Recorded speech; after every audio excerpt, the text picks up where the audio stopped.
বিংশ শতাব্দীর শেষ ভাগে আধুনিক বিশ্বে ক্ষুদ্র ঋণ ধারণার প্রবর্তন করেছিলেন ডক্টর মোহাম্মদ ইউনুস। গ্রামীণ ব্যাংক প্রতিষ্ঠার মাধ্যমে তিনি প্রমাণ করেন যে ক্ষুদ্র ঋণ দিয়ে সমাজের দরিদ্র জনগোষ্ঠীকে দারিদ্র্যের ফাঁদ থেকে স্থায়ীভাবে উদ্ধার করা সম্ভব।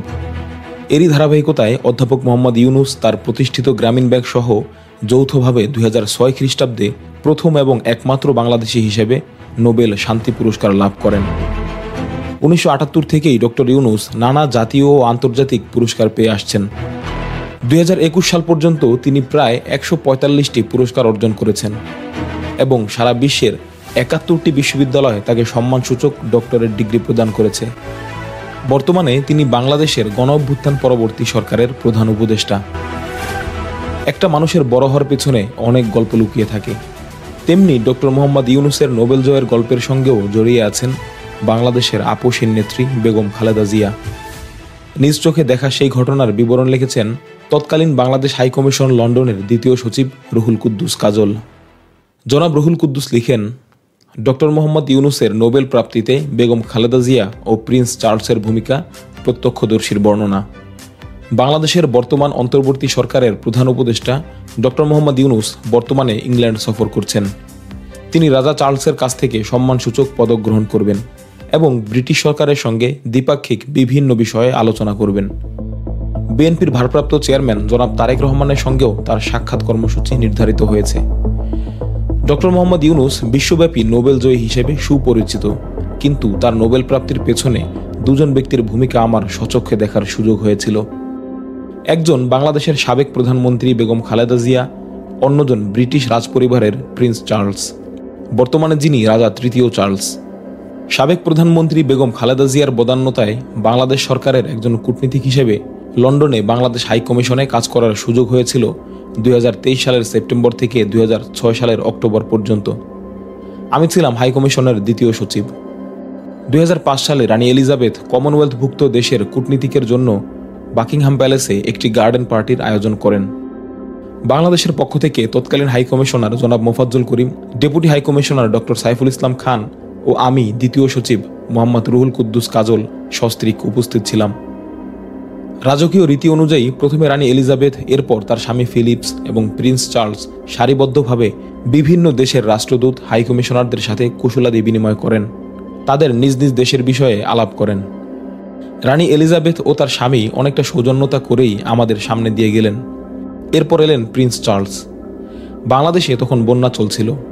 প্রিন্স চার্লস বন্যা পরিস্থিতি নিয়ে খোঁজ খবর নিলেন, বাংলাদেশের প্রতি তার সমবেদনার কথা উল্লেখ করলেন।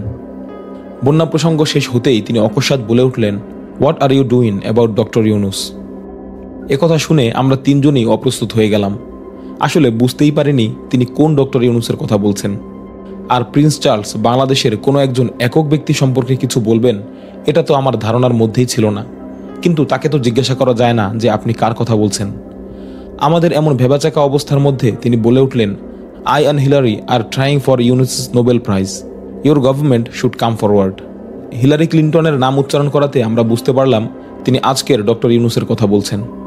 আমাদের এই আলাপচারিতার আগে ডক্টর ইউনুস হিলারি ক্লিন্টনকে দেশে এনে বেশ হইচই ফেলে দিয়েছিলেন।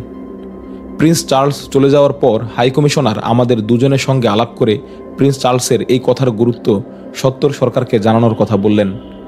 বাকিংহাম প্যালেস থেকে আমরা সোজা চলে গেলাম বাংলাদেশ হাইকমিশনে। ডিপ্লোম্যাটিক প্রোটোকল অনুযায়ী হাইকমিশনার বিষয়টি রিপোর্ট করবেন পররাষ্ট্র সচিবকে।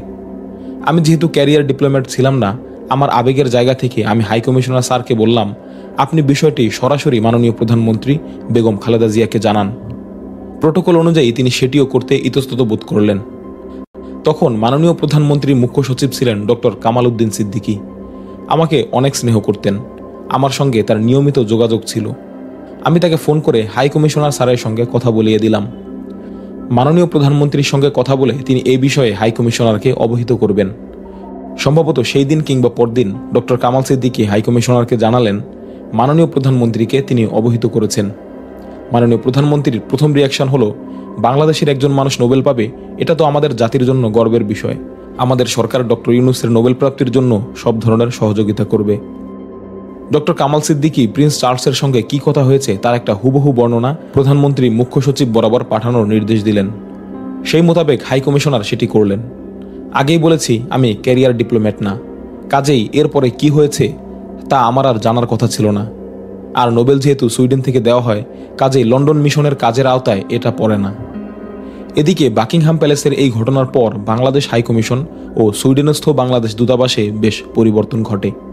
লন্ডনস্থ বাংলাদেশের হাইকমিশনার মোফাজ্জল করিম চাকুরি শেষে দেশে ফিরে যান। সুইডেনে নিযুক্ত বাংলাদেশের রাষ্ট্রদূত সাবিহউদ্দিন আহমেদকে লন্ডনে হাইকমিশনার হিসেবে বদলি করা হয়। আমি লন্ডন হাইকমিশনেই ছিলাম। তখনও সুইডেনে নতুন রাষ্ট্রদূত নিয়োগ দেওয়া হয়নি। চার্জ ডি অ্যাফেয়ার্স হিসেবে দায়িত্ব পালন করছিলেন লন্ডন হাইকমিশনে আমার সাবেক সহকর্মী, বর্তমানে রোমানিয়ার রাষ্ট্রদূত শাহনাজ গাজী।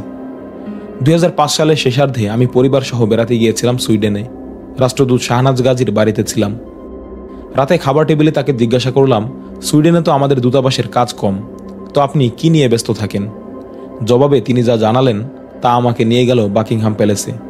তিনি বললেন, ডক্টর ইউনূসের নোবেল প্রাপ্তির বিষয়টি খালেদা জিয়া সরকারের টপ প্রায়োরিটি। আমাদেরকে সেভাবে নির্দেশ দেওয়া হয়েছে। ডক্টর ইউনূস সাহেবকে নিয়ে নোবেল কমিটি সহ সংশ্লিষ্ট সবার সঙ্গে নিয়মিত বৈঠক করতে হয়, ঢাকায় রিপোর্ট করতে হয়। ডক্টর ইউনূস নিজেও সুইডেন সফর করেছেন এবং আরও করবেন বাংলাদেশের রাষ্ট্রীয় অতিথি হিসেবে। শাহনাজ গাজীর কথার মর্মার্থ হল, ডক্টর ইউনূসের নোবেল প্রাপ্তির অ্যাসাইনমেন্ট হল পুরা বাংলাদেশের ইজ্জতের ব্যাপার। বিষয়টা যত না পররাষ্ট্র মন্ত্রণালয়ের, তার চেয়ে বেশি প্রধানমন্ত্রীর দপ্তরের এবং স্বয়ং প্রধানমন্ত্রী বেগম খালেদা জিয়ার। শাহনাজ গাজীর সঙ্গে আমার আলাপচারিতা এখানেই শেষ। আমিও আর এ বিষয়ে খবর রাখিনি। পরবর্তীতে ডক্টর মোহাম্মদ ইউনূস নোবেল শান্তি পুরস্কার লাভ করেন 2006 সালে। তার নোবেল পুরস্কার প্রাপ্তির বিষয়ে বেগম খালেদা জিয়া এত বেশি সিরিয়াস ছিলেন যে সুইডেনে নিযুক্ত পরবর্তী রাষ্ট্রদূত জনাব আজিজুল হক যখন সুইডেনের রাজার কাছে তার পরিচয় পেশ করেন, তিনি তখন ডক্টর ইউনূসের নোবেল পুরস্কার প্রাপ্তির জন্য বাংলাদেশ সরকারের পূর্ণাঙ্গ সমর্থন প্রকাশ করেন।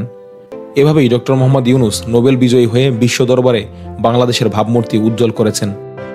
কিন্তু এত বড় অর্জনের পিছনের দুজন কারিগর বেগম খালেদা জিয়া ও প্রিন্স চার্লসের ভূমিকা স্বচক্ষে দেখার সুযোগ আমার হয়েছে।